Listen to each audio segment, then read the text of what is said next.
You're not muted? Maybe I'm just hearing myself back through this mic. I don't know how you would be hearing what comes through that mic. Oh, I don't know. It's weird in this.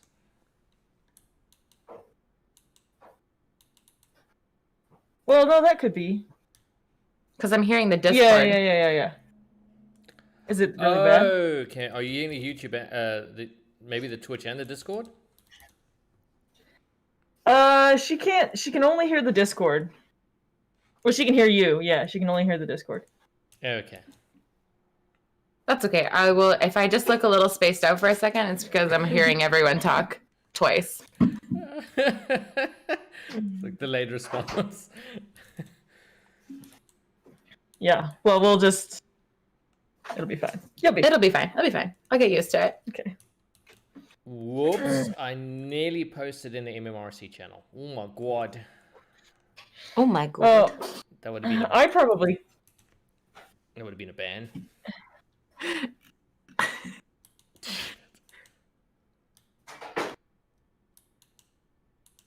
That is so funny. Oh my god.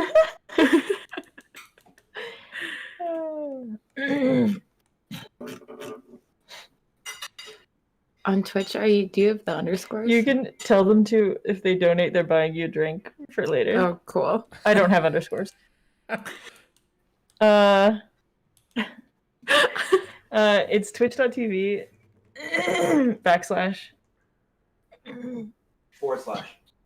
/ whatever. Yeah. One and win. Just one. It's the only one that anybody ever uses. Yeah, it's the / Yeah.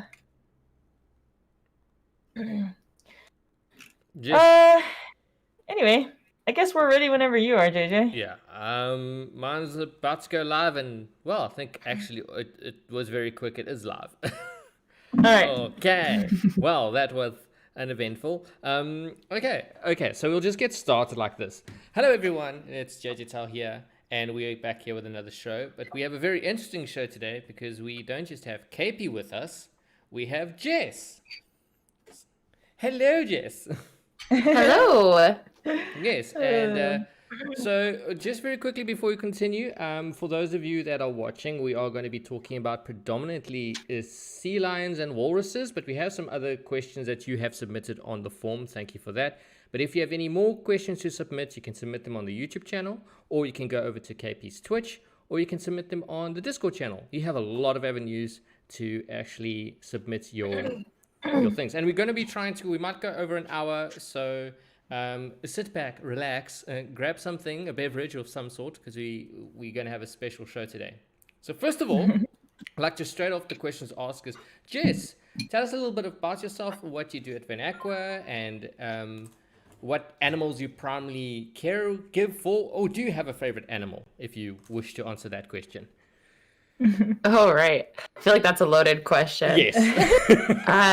Well, only accepting Joey the sea otter. Yes. Go ahead.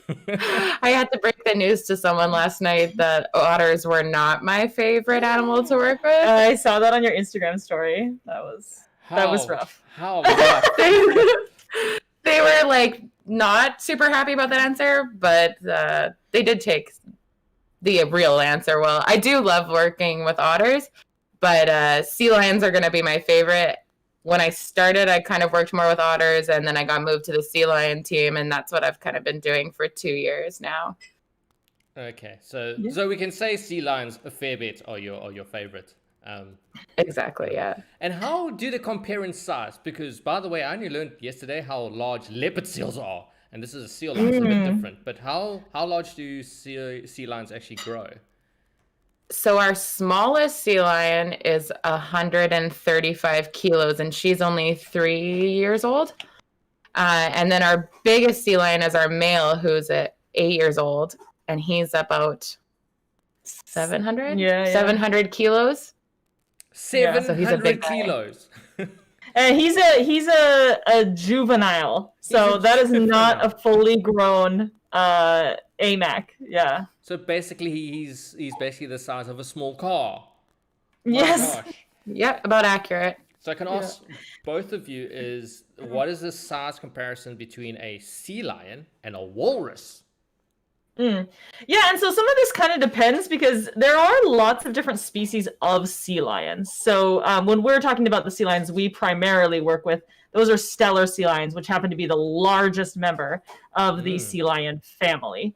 But in comparison to walruses, an adult male stellar sea lion is going to be about half the size of an adult male walrus by weight. Oh, wow.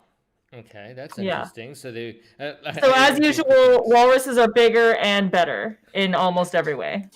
Fun fact: this stream might end in a fist fight. Oh yeah, okay. That you know what? Whatever brings in the views. It's still some sort of awareness. Someone actually just posted in the chat, like, quick math. How many Joeys is 700 kilograms? A lot. Oh my gosh. A lot. I'd have to do some math, some serious math. He was just under 20 kilos yesterday. Oh my gosh. So, by the way, so there we go. There's his weight, because I know that's a very popular question, is what is Joey's weight? He's under 20 kilograms. So a lot of otters. A lot of baby Joey otters. Many baby Joey otters, yeah. Although Joey's pretty chunky. He is. Oh, don't even get there. That's fur shaming. We have a whole thing about that. He's got a very big belly. Wasn't there an aquarium that got in trouble for saying that the otter was thick with 3 C's? Yeah, they did get in trouble. Yeah, you can't use that word at all. That is not a word that aligns with being fat though either. So yeah. Oh gosh, 45 Joey someone worked out. Okay, we'll take your word for it. I was just going to ask in relation to the sea lion thing. Now I mentioned the leopard seal and that. Is there a substantial difference between a seal lion and a leopard seal? Do they have like a separate seal family? Leopard seals are a true seal. So what we mean when we say that is that they are like there's 2 different categories. There's eared seals, which are the sea lions, and then there are true seals, which are harbor seals, gray seals, and leopard seals fall into that category. As far as whether or not they're a different like subspecies of that, I don't like. They're obviously have adapted a little bit differently to be a little bit more like mammal eating in that way. But I'm not really sure if they fall in like a different. They're in the true seal genre, so they're actually more closely related to like leopard seals than they are to sea lions, which is kind of hard to believe like when a you're looking at. spin-off. Yeah. Oh gosh, because that's. I feel like we're having the false killer whale conversation again. It falls into that same category.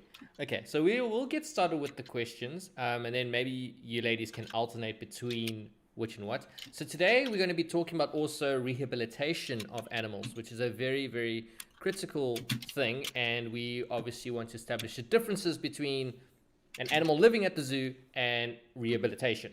So first question is, do animals in permanent resident animal care get to meet those in animal rehabilitation? Sorry, say that again. So do animals in like a president, like take for example, like if we have to say like Katmai, do animals that are permanent residents ever get to meet those animals in rehabilitation? Maybe the ones that are going to be released soon. No, because we treat the 2 very differently. If an animal has the opportunity to go back to the ocean, we want to make sure that we're not treating them like we would treat an animal that is a permanent resident. So with a husbandry care and training, animals that are going back to the ocean should have almost like a healthy fear of humans. You don't want them to be coming up to humans and asking for food or interacting with humans. So we want to make sure we keep that separate so the animals never meet each other, because we are very hands-on, and the animals in our care, we want them to be able to come up to us and work with us. Oh, okay. There's also a question of quarantine as well. Yes. So they are on 2 separate sites because we've got we've got sick animals that are coming into our rehab center that we don't really want to mix with our healthy animals at the aquarium. So there's that aspect of it as well. So they never really get to mix unless they are deemed non-releasable and come to the aquarium. Oh, The okay. ocean is full of viruses. Yes, Yes, it's a yes. gross place. I think it's the same as if you had a pet and a wild animal walked in. Same sort of thing. Even if you introduced a new pet into your household, the quarantine thing's very important. Um, Yes, yes. in relation to that, you mentioned that you try and limit your contact with the animals if they're rehabilitation. What are the measures to prevent the animal becoming attached? I mean, we see a lot of videos and they, to all intents and purposes, take for example from my side, I'm watching the video, it seems like the animal immediately is like, okay, this human is trying to help me. I'm going to align myself with it. But what are the ways to prevent the animal getting too attached?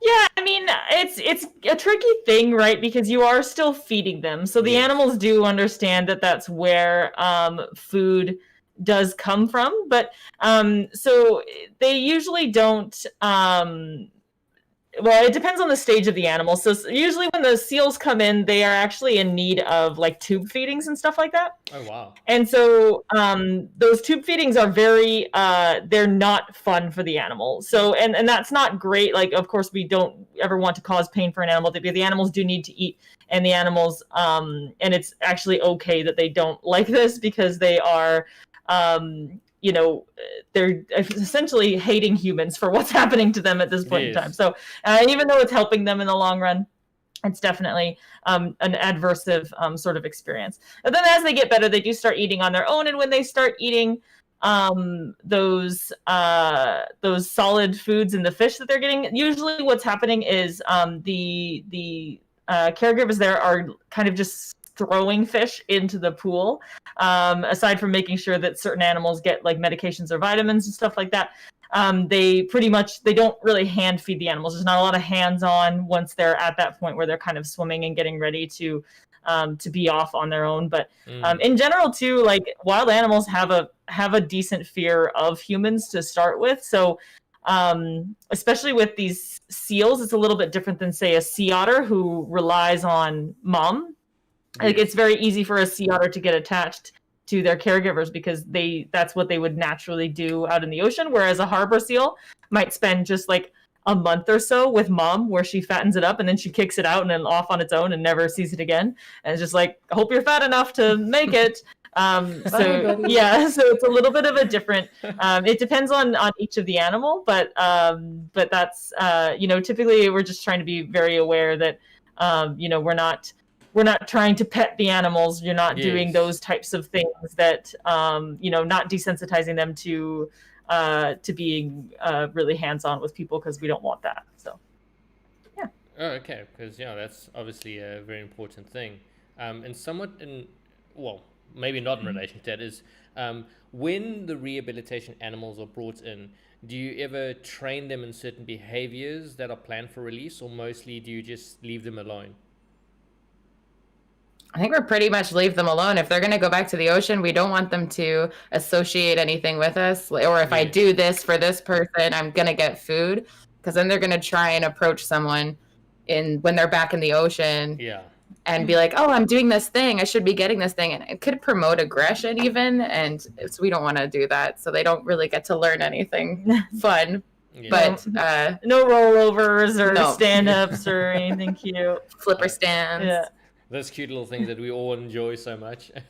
yeah, exactly. I mean, I think this covered, I see a question popping up, but I think we already covered that, is what amount of human contact is between the two. I have a question over here. Somebody's asking, because we're watching a Walrus live cam. I just discovered Walrus live cam, so like literally minutes before stream, and this is just my life. But somebody's asking if they can get sunburned, and this is a question that we've talked about a couple times, but it's a pretty interesting question. The answer is yes.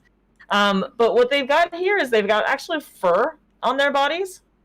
And so even though it's not a significant amount of fur from like a warmth point of view, that's what they use as a sunscreen. So in the summer months when they've got, so you can actually see it's pretty sparse here, and that's because it's wintertime and they're just coming out of winter when it would have been dark for like sometimes like days at a time. Yes. And so as it gets into summertime, they'll actually grow even more hair. It'll cover completely their entire bodies, and that'll keep them from getting sunburned. So. That's actually quite Thank you for the walrus question. Yeah, Love wow. it. There's quite a bit on that beach there too. Yeah, there's a lot going on. It's very exciting for me. It's like a weird puzzle. Yeah, Yeah. it is. It's all the pieces seem to fit somehow. They all manage. I feel like I could smell this photo, this live stream. Like it's coming to me in 4D right now. Yeah. It's very cute from here. They're standing like, Yeah, for sure. and yet they don't seem to mind. No. A question here in relation to the rehabilitation is, how do you transport the more heavy untrained animals? Oh, well, we have a big transport cage in a van, but usually it can happen with sedation. We do have like a dart gun, and our vet is very good at dosing the animals so that it's just like a light sedation and just enough so that we can kind of funnel them into a transport carrier. It can be messy and weird, but it does actually work.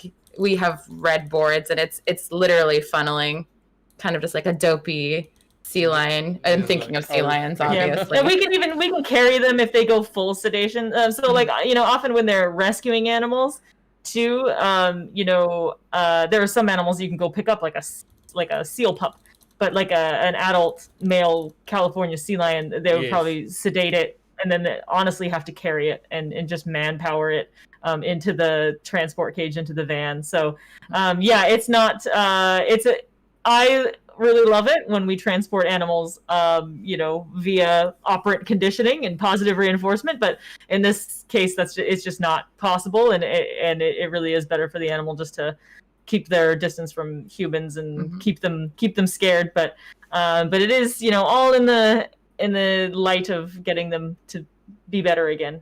Yeah. Yes, of course, absolutely. It's they're the most important one. Jumping around here a bit with questions is going in order. Is there a maximum? Oh, we're going back to sea otters all of a sudden. Of course we are. Here we are, sea otters. Have to. Is there a maximum number of sea otters Van Aqua has permanent residence? The person actually mentioned here, as far as I know, that 7 is the most you've ever had. So basically, if Tanu hadn't passed away, would have Joey been sent to another aquarium? That's a very loaded, deep question. It is. You know what? I feel like what was really meant to be asked here was, can we fit more sea otters in so that we can have more sea otters and it'll be greater?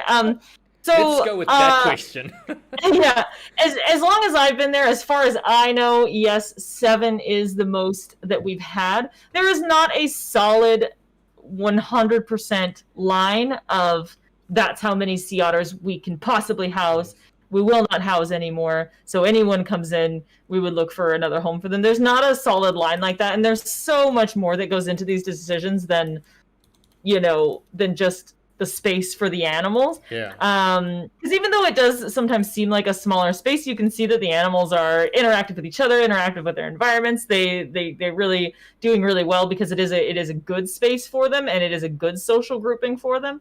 But these decisions are so far above Jess and I's heads that it's like it would make you spin. Like we just we don't have control over these types of decisions, but there's not necessarily like a hard line. If we had to go by regulations by the Association of Zoos and Aquariums, we can actually physically house more sea otters. Would we? I don't know. Again, that's a decision left for people that make a lot more money than Jess and I do. You just gave so many people hope that we're going to have more. I know, but it's the real answer. I don't know. But I hope not. Is at least not any more babies. 7 is a lot of sea otters. It's so many sea otters, guys. It's so many. Especially the one that keeps screaming. Yes. Gosh, that video. But I'm guessing also it's greatly dependent on this pandemic and the amount of staff. So I guess this is another opportunity to encourage people to support these sort of organizations as much as possible, because as though it may seem like they're doing fine, it isn't without our kind of support. So yeah, so the chances of seeing another Joey might be possible, but don't. Let's not. Chat will explode. And like, do not wish it into being. Please. No, yeah. Putting it out in the universe. And they'll start tagging Van Aqua every time an otter gets discovered in Alaska. Or that, like, take this one. It's like no. I would be very surprised if we would take an otter from another facility. So Yes. the only way I can see it possibly happening is if there was another Canadian otter discovered. We are the only rescue facility with this type of work in Canada. So there aren't too many other options for Canadian sea otters to go, but there's many more options for American sea otters to go. Wow. And yeah, so I do not believe we are on the market, but we are prepared to rescue animals if it needs to happen. Of course. Yeah. Okay, going back to the rehabilitation side of things, now that we scratched the otter itch, is what is the roles, or should you say duties, of a trainer for animal rehabilitation? Basically the day in the life of of that. Yeah, so Jess and I definitely have like a sort of surface knowledge about this kind of stuff, but we're not like 100% involved in all of the rehab work, although we do get to do some things like that.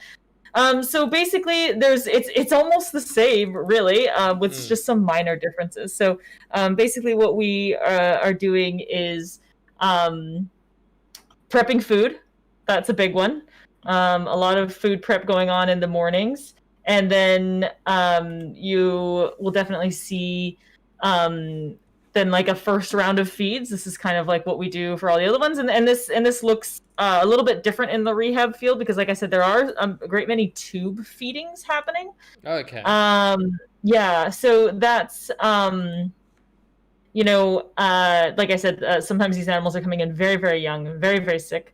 And so those tube feedings are the only way to get them to eat in general. And so that's sort of the really intimate healthcare. And then of course depending on if you have an animal that is like critical or that is like a joey, for instance. Yes. You've got specialized care happening in that area, and often that's where Jess and I will come in, is for those animals that, like, MMR knows how to take care of harbor seals. They've been doing it for so long. They see like 150 harbor seals every year, so they've got that down pretty good, and even the volunteers can help with that sort of care. But some of those more specialized animals like sea otters, we come in, and sea lions and stuff like that to help out with in some of our expertise. Yeah, and there's so much cleaning going on too. I mean, I feel like the day in the life of an animal caregiver is similar, like, across the board, no matter who you're taking care of. Like, it really, you go there to do the things for the animals, but really what you're mostly doing is food prep, record keeping, and cleaning. Cleaning up doo-doo is like such a huge part. Yeah. So we're doing they do a lot of cleaning, a lot of pool cleaning, and like each of the little seals has their own little tub, like a cute little like blue tub. Like you saw Joey in the blue tubs. The seals go in the same blue tubs, and those have to be cleaned at least once a day, but usually more than that. And then they have to swim, the little harbor seals, if they're ready, and try to get them used to the water. And then there's live fish school or a solid fish school if the seals are ready for it. So many things going on like that. But yeah, it is mostly cleaning up doo-doo. Which is like 80%. It's like yesterday with that session, I was feeding AMAC, our big sea lion, while simultaneously cleaning doo-doo. So it's always there. It always needs to be cleaned up. Yeah. Wasn't it? Yep. I think it was your Instagram video, Jess, about how do you tell someone that's not a trainer, and you, without saying the word trainer, and you're basically cleaning up. Yeah, just hosing poo-poo. Yeah. I've trained my life. It's pretty accurate. Yeah. It was like we have 4-year bachelor's degrees in science, and we're just like hosing poop. Very, very good at it, but glorified pooper scoopers. Yeah. There you go. If you're studying and getting a degree, just know that you're going to be pooping scoop. Yep. Of course not. I was just actually watching. Makes me think of you might. Yeah. A lot of people are commenting on the walruses and the nice sunset that is hitting them on Round Island. I know, it's so pretty. I'm super into this live stream. And just the one walrus just off to the right in the water, very white, was he just lazily scratching? How did sailors Yeah, that confuse is so this? cute. This is what sailors confused as mermaids. I know, they didn't have a very high opinion of mermaids, did they? No, I wouldn't want to have seen what they had back home. Or they had been out to sea for way too long. Yeah. At that point, anything looks good. Yeah, exactly. Oh, look at them naked. There's like, oh yeah. Yeah. It's the so scurvy. naked. It's the scurvy. It's the scurvy. But that's definitely because I know someone mentioned that they all look sick, and I can assure you they're not. No, they're not. This is just the way the walruses look. Although it's interesting, I don't know if you guys are noticing, I was talking a bit about tusk health in walruses, and that's all I can look at. So I see a lot like this guy right here, he only has one tusk at all. This guy's got 1.5. Yes. This guy also has a half, the lazy scratcher. So it's really interesting to see like all the broken tusks and issues that they've got out there. It's amazing. It's like the scars of Just life. anxiety. Okay, moving on with our questions is... Okay, well, we know what questions, so we won't be moving on. Sorry, that was a old question about poor little Ralphie. Shame. That's a very sad state of affairs. So, when returning animals to the wilds, are they actually tagged and monitored to learn how they do? Or are they just released back as they are, so to speak, to be free? Yeah. Totally. We take all our animals, and so we can recognize when we see an animal out there. One of my favorite things that we did is we did a GPS tracker on our northern fur seal that we rescued last year, 2 years ago. Mo was 2 years ago. 2 years ago. Yeah. And so it was really, really cool to see because you could pull up this map and see everywhere that she had gone. Yes. And that way you can kind of just tell that they're doing okay or they're heading in the right direction. And of course, tagging is important because it gives us stats. We know how much we're rescuing, how those animals are doing. And it's just, it's a great way to collect information.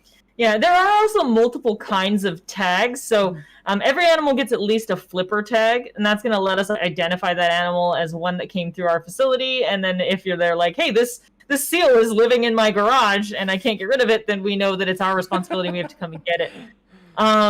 But not every animal gets one of those super duper expensive GPS tags. Yes. Those are kind of reserved for the Mo's, for the, for just a select few individuals because they are really, really expensive. But yeah, it's super cool to watch that. And I think they're usually up on the aquarium site, right? Yeah, and you can actually like watch them and see where they're going. Oh, well, there we go, folks. Next time, just log onto the site and follow the otter or the seal. Now, are those is that GPS something that is attached like as a harness, or is it put under the skin? What sort of GPS is? Go ahead. Oh, it's just glued onto their backs, usually with like glue that will eventually dissolve, and that GPS tracker will come off. We can sometimes find the GPS tracker and retrieve it, but it's just kind of a temporary thing to kind of give them a chance.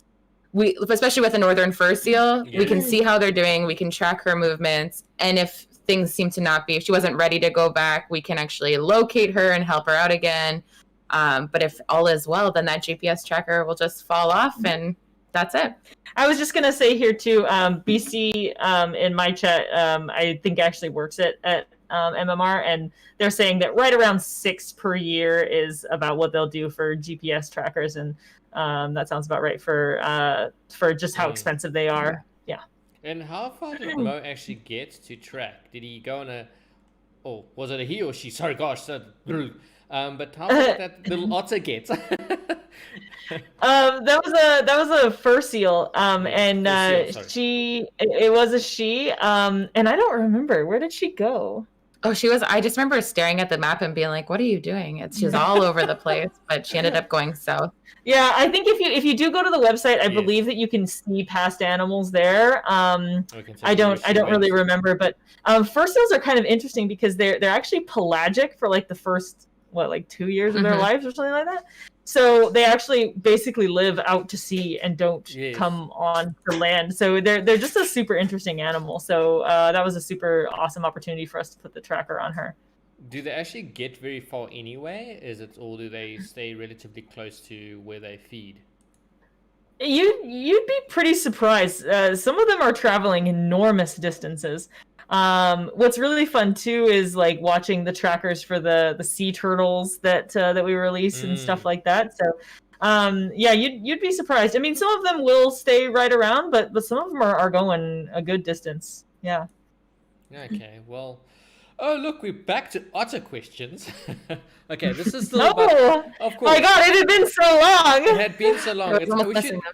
We should actually start timing, I don't know, something and do something every time we get a Sea Otter question. But it's okay, guys. Again, please ask your questions on the Twitch channel, the Discord, or the YouTube channel about basically anything related to mammals at this point. Yeah. Marine mammals. Before I forget, I want to just address this because I won't. Well, I guess Casey's probably keeping track of this, but Rayha's not here, so I'm like panicking. I'm like, what? Rayha's not feeling well today, so we're all like JJ and I are like, how are we gonna make this happen? But we're doing it. But, I got the message early, and I was like, oh no. But Barma here is asking, how do you determine if an animal can be released? So here's the thing: we do not. The Vancouver Aquarium and organizations like that have zero decision making when it comes to that process. The governments make those decisions. We can make recommendations. We can tell them what we're looking at and what we see, but in general, there's pretty strict guidelines for what is and is not a releasable animal. So it's different by species. Like I was saying earlier, there's almost no maternal care with seals, pretty much. It's like just like mom fattens them up for a little while and then kicks them out on their own. So there's not much they need to learn from people. So, or from their moms. So it's very easy to release those animals as long as they don't have serious injuries. And like Jessica seal is a non-releasable seal that you may have heard of, and that's because she's almost entirely blind. So obviously that's an exception to the rule of releasing all seals. But sea otters are a special case because they are raised by their moms. There's a lot of maternal care that goes into them, and so they very quickly become attached to humans. And there's also a pretty solid rule about an animal being under human care for around 6 months. And if they're under human care for longer than that, they're typically like odds of being released drop off very drastically after that point. So yeah, but I just want to clarify that it's not like we're just up there going, I gotta keep this one. Yes. Although there are some that I would like to sometimes, but no, the government makes those decisions, so it's not up to us. But yeah, good question. Okay, now you can talk about sea otters, JJ. Yes, but actually I'm going to do something in relation to that question. If a seal is basically found either injured or anything like that, is it something where they can call, take for example, Van Aqua directly, or is the organization dispatched by another organization, so to speak? Or what is the process, in other words, if someone finds an injured animal on the beach, so to speak? Well, we actually get calls all the time from people who live in Vancouver, just regular people. You don't have to like go through other channels. You can actually call the Marine Mammal Rescue directly and give us a call, and we'll usually give you some steps. Maybe we'll ask for a photo of the animal or how long the animal was there. I was actually there this summer where we had a seal. And they were like, how long have you been there? Can you stay there? Make sure you keep dogs away. Yes. And you can actually call them at 604-258-DEAL. And then you'll be connected to someone. That's a 24-hour phone call that you can make. And hopefully someone can go out there and either rescue the animal or be like, oh, this animal's fine. Animals are good at kind of tricking us that way. They kind of maybe seem like they're in distress, but they're just hanging out, taking a rest. But it's always important to call. You never want to interact with the animal. They are wild animals, and you don't want to do that. Yeah, leave it to professionals. We've always exactly. Funny enough, I had a family member who got bitten by a bat this week, and I got to communicate that message. I'm like, first of all, go get your tetanus shot. Second of all, don't touch distressed animals. Call someone. That was a prime example. I'm like, I watch sea otters. I know this stuff. Don't touch it. Yeah. Stop touching things. Yes, especially something that I mean, most of these animals do carry or harbor illnesses that could easily be passed on. Okay, so we can move back to the sea otter question we were going to ask. But Anyway. The question is that was in chat. How to rehabilitate an older sea otter? I guess it's like, how do you rehabilitate an older sea otter? Well, so much of this is dependent on what's wrong with the animal, right? So, very carefully. Older, like an adult sea otter is a dangerous animal. And so there have been, like when we had Walter, Wally at the aquarium, he had been shot in the face. And so that was obviously a significant injury for him. So it really kind of depends. Like he gets special care because of his gunshot wounds and things like that. And he was blind, so we could get away with a couple things, maybe you can sneak up and give him an antibiotic injection where you wouldn't really be able to do that with a fully capable adult sea otter. So much of that is just dependent on the instance and what's wrong with them. But often, if we're getting an adult animal in, it is a very sick animal. Yes. The young ones are usually a lot more. They just weren't ready to be without mom. They got separated or something like that. They're a little hungry. They're a little dehydrated. But adult animals have been living out in the ocean for a long time, and they're usually very, very sick if they have to come into us. So that's kind of tricky, and it doesn't happen very often. And they're also extremely hard to catch, right? So Really? They live Okay. out.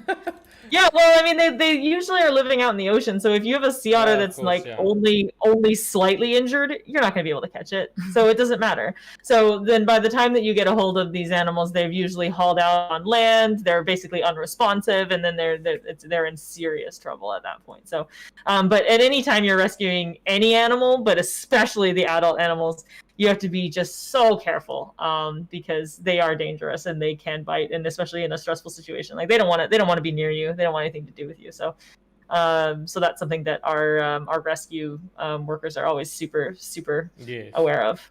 Yeah. Okay.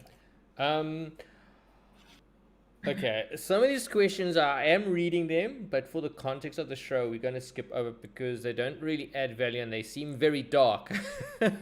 Oh no. Oh no. Yeah, so these are also the questions on forms, or unfortunately, they're about a animal that has recently passed, so which may not be relevant anymore in terms of that. But okay. So, how do you know when an animal is ready to go? I guess we've already asked it to go back in the wild. You've already mentioned that this is not something that you guys actually decide. Well, we don't decide if the animal is going to go back out into the ocean or not. But there is a process by which, we'll go, okay, this group of seals is ready. Let's submit the paperwork to the Department of Fisheries and Oceans or whatever, and then they go, yep, you know what, that all seems in order, go ahead, and then we take the steps towards releasing those animals. So there's definitely, we do have a role in that to make sure that the animals are ready, and then to organize that whole process and do the whole work. But as far as the actual approval for whether or not it's going to happen, that is a government-based decision. Oh wow, so it actually goes basically all the way to the top. Yeah. Okay. Which is good because we want it to be it's better to have a third party decision, and that way it has nothing to do with us. Like, so when animals get released, it's not like we're just cherry picking and picking what we want. It's a government decision. So absolutely. Okay. So in relation to that, this is going from the start of it. I think this will cover a lot of Joey as well and so on, but who determines which animals cannot be returned to the wild, and what would be some of the reasons that an animal would become a permanent resident?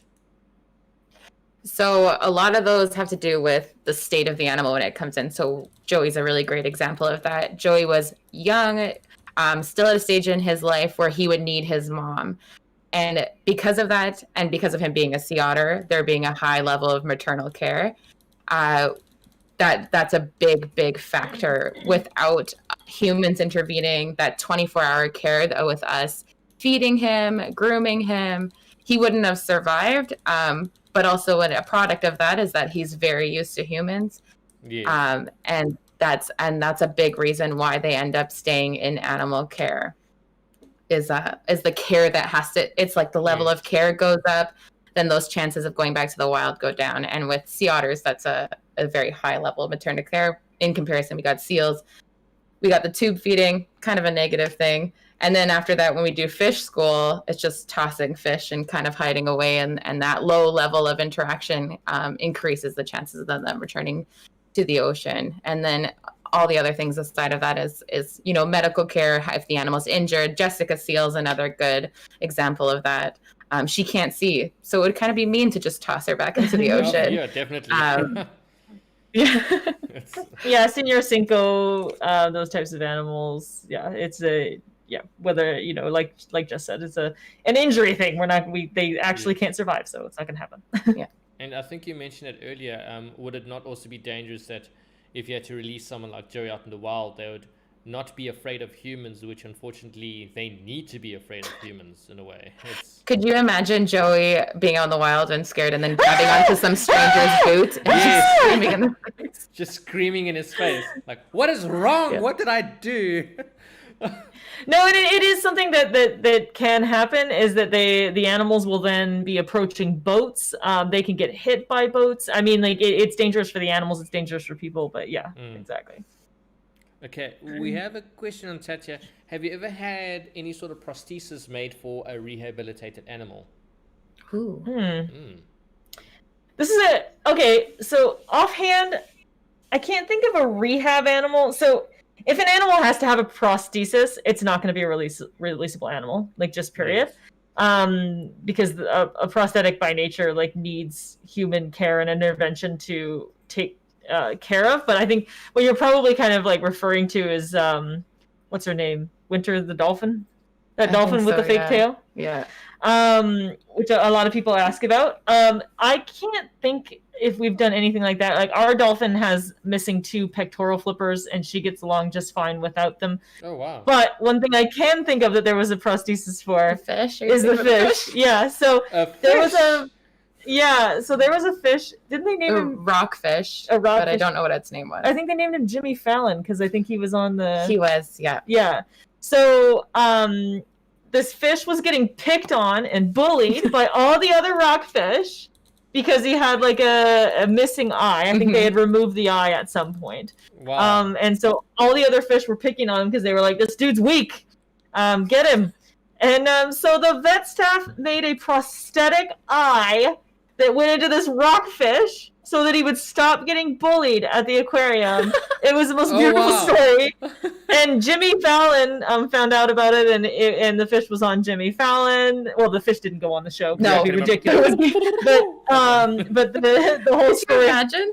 This is, and so I think they named him Jimmy after, or Fallon or one or the other after Jimmy Fallon. So, it's something that's not like well explored, because you in general need a lot of cooperation from the animals. But that's one time I can think of where it has happened. I mean, nothing's off the table, if we need those types of things. First of all, it just shows that even in the animal kingdom, animals get bullied, and and just to cure the prosthesis. Oh man.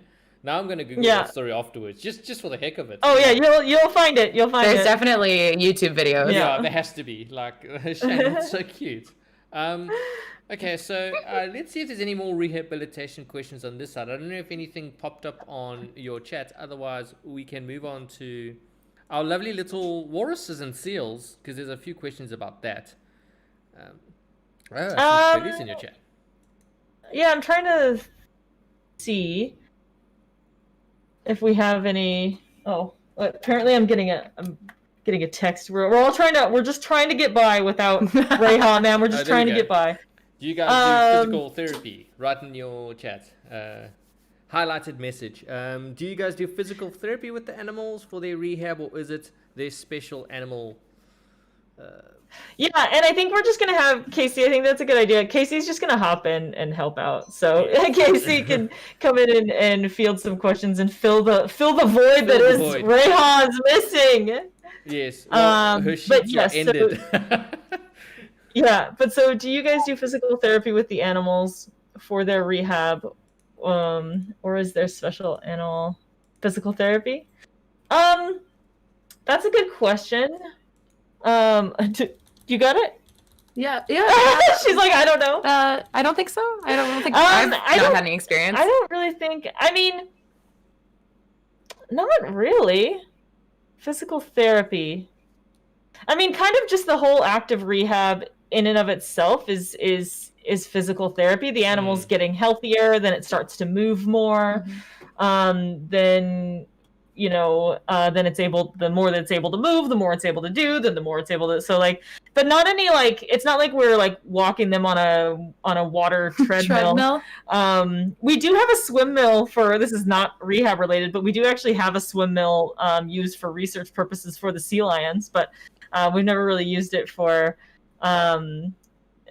necessarily for rehab physical therapy purposes. Yes. And I don't know, there might be a possibility that something like this has happened, and then Sean would probably be a great person to ask about that. But not that I can remember. Actually, we have a very good question. It's a little bit of a personal question. Not so much, but it's gonna be a two-part. No, don't worry. You're just gonna have to get in touch with your feelings. But it's gonna be a two-part question. Is how did you feel the first time you released an animal which you had a special bond with? But following that is which was the first animal you actually were part of a release with? Oh, okay. So maybe I'll go and then you can go. Yeah. Sure. Sure. Like I was like, so Jess and I don't, unfortunately, like I said, get to do as much with the rehab stuff as maybe we would like to at times. So the only releases that I've ever really been a part of have been harbor seal releases, which are so fun to go to, and oftentimes after COVID is over, they actually will let public come to these events here in Vancouver. So if you are in the area, it's a super cool thing to come and see, a really fun experience. So this is a personal question. We're going to get involved in all the fields. Let's see. So normally when Jess and I are saying goodbye to an animal, unfortunately, it's if the animal is dying or moving to a different facility. So obviously I had to say goodbye to my walruses in November 2019. Holy crow. Oh, wow. So that was really hard for me. So that's probably the biggest one, but there's been a great many. But you learn to unfortunately, as animal caregivers in any animal care field, we get so, I don't want to say used to it, but we learn how to deal with loss in a way that is like inhuman, I think, for a lot of people to understand. But it really just is, we're very good at taking the loss, feeling sad for the loss, but not letting it cripple us because we have a job to do and we have other animals to take care of. And so it's a very like weird, I often say that we get really, really good at really, really weird things and dealing with like loss, and still being able to do our jobs is one of those things. So that would be mine. Saying goodbye to my walruses and packing them up in little crates and sending them on their way was rough for me. You had a rough day that day too. That was a sad day too. Yes. I mean, as much as KP is the walrus woman, and I don't know if we like that. Thank you. Do you like that? That feels not sexy, but that's fine. Walrus's leaving was a hard time. I haven't been in the game as long as KP. Fun fact. Thank you. She was actually my mentor when I started in the field, so I learned a lot of stuff from her. That's true. Animal loss. I think another thing about the animal loss is like being good about moving on is like one of my coping mechanisms is like being around animals. So what's like the best thing is like the walrus is left, and then I could like go hug a penguin, and I was like, oh, kind of sad. So that's the Hope gets a lot of hugging. Like she's like our special coping mechanism. Emotional support penguin.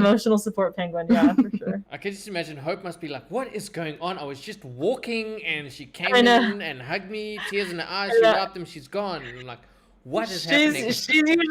She's usually pretty good. She will allow us to hug her It's funny too. Sometimes I feel like when we've experienced, or even when you're just having a bad day, it doesn't even have to Yeah. do with like loss She or anything. knows. The animals really seem to, not just Hope, but like all the animals really Yes. seem to like be like, okay, I'm going to be on my best behavior today because Kristen's having a rough go of it. So sometimes I that might be just like me projecting, but I feel that way sometimes with the I think a animals. lot of people Oh, say yeah. that about pets, and I think there's a little bit of truth behind it. We're not in touch with how animals can sense our pheromones if they change and things like that. I'm trying to make it scientific and not be so like, Right, "Ooh," right. but you know, Yeah. I think Feeling. that's a There's way. a thing about like body language too, you know. I mean, like Yes. we can read the animals and know, okay, this animal's not really feeling what we're doing right now. Let's do something else and stuff like that. I feel like the animals can feel that too, like see your body language and go, oh, something's off today, you know. So Yeah, and I think animals are actually really, really good at like reading your body language. Yes. In the same way they can kind of sense, if you like you were saying, sense that you're having a bad day, they're on their extra good behavior. They can also sense if you're not, paying feeling attention. it or paying attention, Yeah. and that's when stuff goes wrong. Yeah, and they're like, all right, well, let's go, taking advantage. Yeah, let's run out that door. Yeah, exactly. Oh gosh. We have a walrus related question here, but it's a Yay! hold the woo. I would hold on to that yay. Is Oh no! It's an Oh no! unfortunate question, but it is. I think it's an important question to ask. Is do I wouldn't even call them people. Do animals or horrible people still hunt walruses for their tusks, like they do with elephants for ivory, or is this something that's not a thing for? Yeah. No, this is a good question. So we're not gonna call them horrible people because a lot of this is the native populations and the Inuit populations that are using these animals for sustenance. So when that happens, sustenance hunts of the walruses, they are strictly regulated by the governments, Oh, so and this they is like are legal also. hunting. It is, yeah. Okay. And I'm not saying that poaching doesn't happen, although I don't really hear about it. It's such a very highly regulated thing. Yes. And we could really learn a lot from these people who are using literally every Everything, single piece yes. of an animal, and it feeds their whole, sometimes their whole town with just like 2 animals for the Yes. entire winter season. So sometimes it's a hard thing for us to grasp, and I certainly wouldn't want to be a part of that type of a thing, but that's because course, that's yeah. not my culture and that's not where I'm from, and Yes. but it is not, there's nothing wrong with that done in the way that it's done. Even though I love walruses and I want to just squish them all day long, they have a different relationship with the animals, but that's certainly not a bad thing. It's a little bit different than you're looking at like poaching of Absolutely. of It's elephants not, and it's not the same sort of yeah, so genre. it's not the same by any means. But yes, that is still something that goes on, and it's a very important part of their culture, and they do it with beluga whales and all kinds of animals, and I think there's a lot that we could learn about sustainability from those people. Absolutely. Yeah. Which I think you raised a good point there is I'm also not the type of person I'd ever go hunting, but if it's something that's as you say moderated and it's done properly where everything is used, I mean that to me, I can understand that side of it.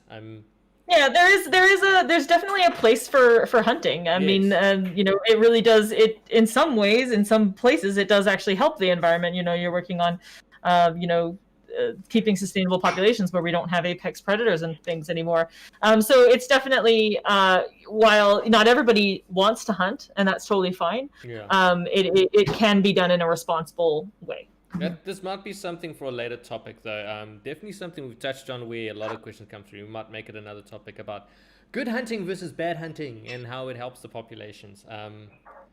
But yeah, we could talk. Well, I'd have to do a little more research. I don't know, but so maybe that'll be a future topic. Yeah, future. But I didn't even know that about walruses. That's pretty interesting. But another question about walruses, maybe this is do their tusks grow back if it's broken?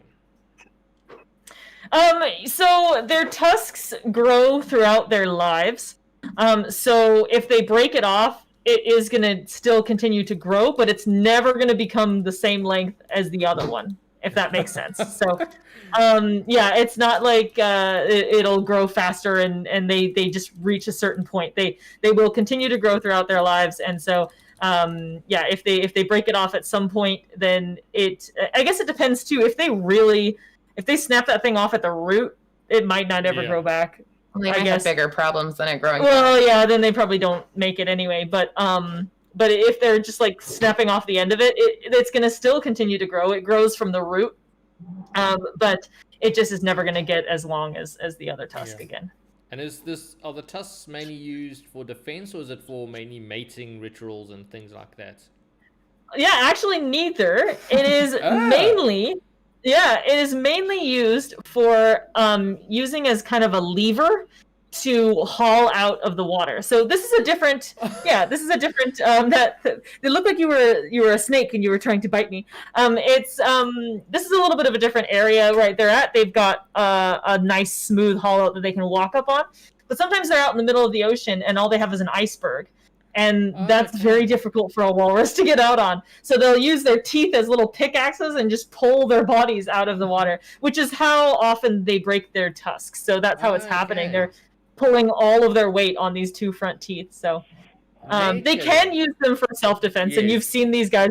These guys are like jabbing each other, but they're not even really like, it's not really self-defense. They're kind of just like poking at each other and stuff. They look like they're just trying to irritate each other. This is the best webcam on the face of the planet. I don't know how I've discovered it until now. But and that one dude in the water is still just a scratching away. Can't get over it. He's been there for like ever. I almost want to be like, listen, if you carry on picking, it'll never heal. You know, that sort of stuff. Yeah, because it's really going for it there. But yeah, so mainly the tusks have that sort of use as a lever to help them get out of the water, which is why they can break.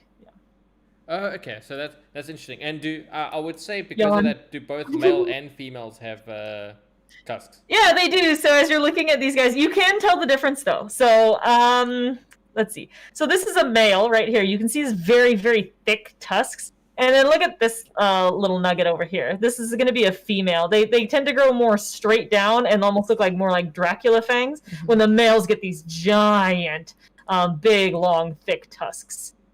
So you can tell the difference between an adult male and an adult female by looking at their little faces, perfect little faces. We will get into the question. I see a lot of it's coming through the walrus side of the fence. Do the tusks ever get to... everything's tusk related for walrus, because it's walrus and then they're tusks. Yeah. Do the tusks ever get too long for walruses? Is there like what happens with the rats and so on with their little fangs or so on? Is that a thing? So out in the ocean, that would likely never be a thing, because the walrus would probably they'd probably have broken them at some point in their lives, and B, they probably don't live that long out of the ocean, honestly, for their tusks to get so long that they become a problem. They will also use them to kind of help dig through the substrate on the bottom to kind of like stir up clams and stuff like that too. So they are always like really wearing and tearing on those tusks. Under human care, it's possible that they might live so long that they would, like, I don't know. I've seen some really long walrus tusks. Like you almost like they have trying to picture how they move their legs. Yeah. So it's possible that it can be a little bit more of a problem under human care where they're living a little bit longer. But I don't know. There's so much that we're just kind of like learning about these guys. Like all the animals under human care are still relatively young.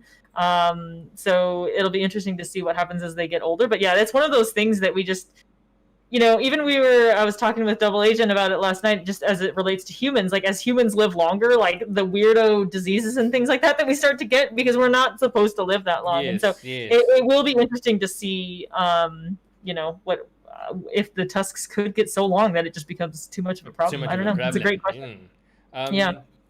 Do walruses have any natural predators? Do you want to go? I don't need to field all the walrus questions. No. Everyone's like, go. We move on to seals. There's like just running off the walruses and moving on to seals as well. I have some questions too. Well, natural predators, I have to like tap into my walrus talk that I can remember. But like humans are obviously going to be a predator of walruses. But not in the way that we were kind of discussing, but more with climate change. And we can get into that with the shrinking ice flows and having less habitat, less area for them to haul out. And they haul out in big herds like this. Big, stinky piles. especially at this shot of the zoom in, I feel like I can smell it. Yeah. It's just aggressive. But yeah, so when they haul out in big herds like this, they can get scared. Walruses are often scared of random things, noises, loud noises, and they can actually stampede and then they can trample each other. And this is actually a more common occurrence because of the loss of habitat. And that's all because of climate change, and that's things that we do. Mm-hmm. As far as predators go, is killer whales? Killer whales is a thing that can happen. Polar bears, thank you so much. Mm-hmm. I was trying to remember. And polar bears.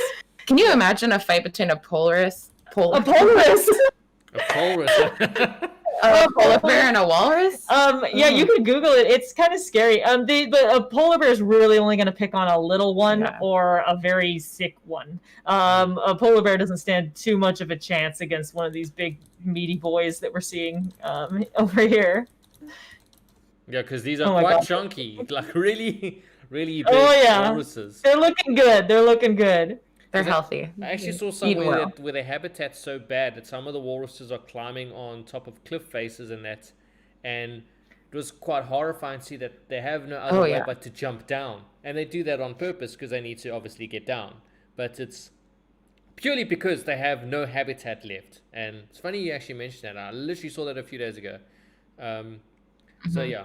It's because they would normally use those ice floes to haul out on, and so without those ice floes, they're hauling out on the land, and they don't have anywhere else to go. So if something scares them, they go further inland, and then you're right, they can end up in bad situations that they're obviously not adept to deal with because they're not so much good climbers or jumpers or really anything except for swimmers. Sea lions are good at climbing, just saying. Really? I see how it is. The battle. Are they really that good at climbing with their little flippies? Yeah, they can. If they can get that front flipper on there. I mean, that's kind of. I'm just going to segue into talking about sea lions. There you go. But walruses, you can kind of see in the live stream here. They've got those flippers. They're kind of shorter. They're closer to their body. They're perfect. Yes. They are nice. They're nice flippers. Don't get defensive. They're just not very good for climbing. Sea lions have bigger front flippers, and they can actually move them. I don't know if my arm movements can be in the camera. Here. You want to do some charades? You can do some charades. They got big, long flippers, and they can walk like this. Whereas like walrus kind of like hop. Yeah. Sea lions are gonna have like that motion. So if they can get that flipper up on a ledge, do you guys want me to act it all out? Yeah. You can actually get up and go up, and then nice. Thank you. The good thing we got that extra large camera shot. Looking good. People are gonna have to. But yeah, sea lions, you can see them if you ever go up to Alaska. They're on these huge rock formations, and you look at it and you're like, how did it even get up there? Is it because maybe their flippers are like, what is the structure of a flip? Is it like just really long fingers, like it really is. It's essentially they've got all the same bones in there that a human arm has. It's just in a slightly different space. So yeah, the sea lions they are better climbers. I agree. 1 point. I like the way the voice dropped down when you had to admit that. What is the general lifespan of a sea lion? So that's a good question. It's what I almost like went back into when we were working with like the public, and I was like, how long do you think they live for? Yeah. But no, so male sea lions tend to live into their mid to late teens. Females are going to live a little bit longer. And this is actually for a really, really cool reason. Males tend to not live as long because they're not as useful. No. Wow. Well, they're quite violent with each other. So there's that. But also they have this crazy weight gain, weight loss thing that you can imagine is really tough on a body. Every year in the spring, they eat a lot and they gain a bunch of weight, somewhere between 100 to like 150 kilos a season. And so they gain all that weight, they get really, really big, and the purpose of this is so that they can defend their harem of females or potentially take on another male so that he can have access to his females. but then basically they haul out in the summer with all this extra fat and just sit there. And It's like don't move. reverse summer body. Yeah, exactly. Yeah. They get nice and chunky so that they can just lay in the sun and protect their females. So basically, But they actually lose all this that. weight, and so they'll often lose all the weight they gained, and maybe even a little bit more. So can you imagine losing 100, 150 kilos, like gaining and losing every year? It's gonna be hard on your body. I kind of feel like this past year has been like that for me. Yes. I'm not gonna lie to you. Maybe not 150 kilos. Yeah, it's super impressive to see our boys. Like our boys are not fully grown, and they still do just about 100 kilos. And just to watch them get massive, they're on the ramp up to getting huge right now, and they're just getting bigger by the day. It's crazy to see. Is that when they turn Kenai, into that between his giant two ball? weigh-ins, I believe was. Sorry, I was cutting you off. No, it's- Okay. Between his two weigh-ins, which I think is like 3 or 4 days apart, gained 30 kilos. yeah. And it didn't change how much we were feeding him. No, you don't. It's the same amount. Metabolic change is very, very. interesting. So the metabolism that actually changes. I was just about to say, like, how much more did they eat? 30 And kilograms. they do eat a little bit more, Yeah. but even if you didn't change their food intake at all, they would still gain weight. It's very interesting. Because there's many a video where it's very cute where you've seen how chunky they can get. It's just basically like this ball, and is that for that specific purpose? It's because Yeah, and male walruses do the same thing as well, where they gain. Look at this one with his mouth like hanging open. This is the greatest webcam that's ever existed. They do just get enormously fat because the bigger the male, the more ladies he's going to be able to defend. And realistically, out in the ocean, what is it? It's only like 15% of the males will ever reproduce. Yeah. Oh, wow. Because the majority of them are just never going to be bigger and badder than their buddies, and they're just sort of out of luck, unfortunately for them. But yeah, that's evolution and sexual selection for you. So yeah, because even when they're big, the next question to that's like, I understand them they being in the water, but on land they don't look very mobile. When they basically look like a yoga ball that just bounces across the floor. When they're so much bigger. You'd be surprised though. Really? Yeah, sea lions, if you're in a foot race with a sea lion over a short distance, you'd probably lose. Yeah. Oh wow, that's information to know. Yeah, you do not want to try to outrun a sea lion. No, they can be very fast. And again, it's the whole flipper movement versus the walrus kind of shuffle. Oh, we go I've, back to the You can walrus. probably outrun a walrus, but I would get a head start and just be safe. Yeah, exactly. Georgie's asking if there are different types of walrus. Yes, there are Atlantic and Pacific walruses. There's not like an enormous amount of difference. So the Pacific ones are the ones going to be like up around Alaska and like and that type of area. They tend to be a little bit bigger than the Atlantic walrus, but they can actually interbreed, although they don't typically come into contact with each other. So there are, technically 2 subspecies of walrus. Both perfect. I guess you can pass the same question over to sea lions. How many different types of sea lion are there? Or is it just I don't know if I know the actual number. I think it's I don't know. I'll like look it up for you. upwards of Stall. Okay, so sea lions. Stall while you Google. No, I No, think joking. Yeah. I think it's like I want to say around 20s, in the 20s. 20. But there's a lot of sea Wow. lions. And there's sea lions like I didn't really hear of until I started looking more into it. I've only worked with Stellar sea lions and one California sea lion. But there's Patagonia sea lions, Guatemala sea lions. Yeah, California, Galapagos, Japanese. There's She's reading off a list of sea lions. Oh yeah, there's a bunch of different kinds. There It's is. like any animal in the Galapagos. I almost said the wrong word. Any seal in that island is like any animal they shouldn't almost count. They're like almost a completely different species to everything else. It's amazing. Yeah. Yeah. Yeah, so there are kind of like subclasses in Yes. amongst the sea lions, it looks like, as I'm looking at this. But as far as exactly how many different types of sea lions there are, I'm not 100% sure, but there are several. There are many. Is a So many to love. non-zero amount of sea lion species. More than 2. Yeah. Yes, it's more than 2. So in terms of, okay, so we know the sea lions are obviously predators and so on, but where do they fit in terms of the predator scale and being the most amount of predators, the least amount of predators? Because from what you're saying, there's a lot of seals out there. I mean, they definitely seals are an important food source for a lot of animals, specifically like killer whales. Especially in our area, the mammal eating killer whales love them some fat harbor seals. Always the killer whales. It is. The killer whales are jerks.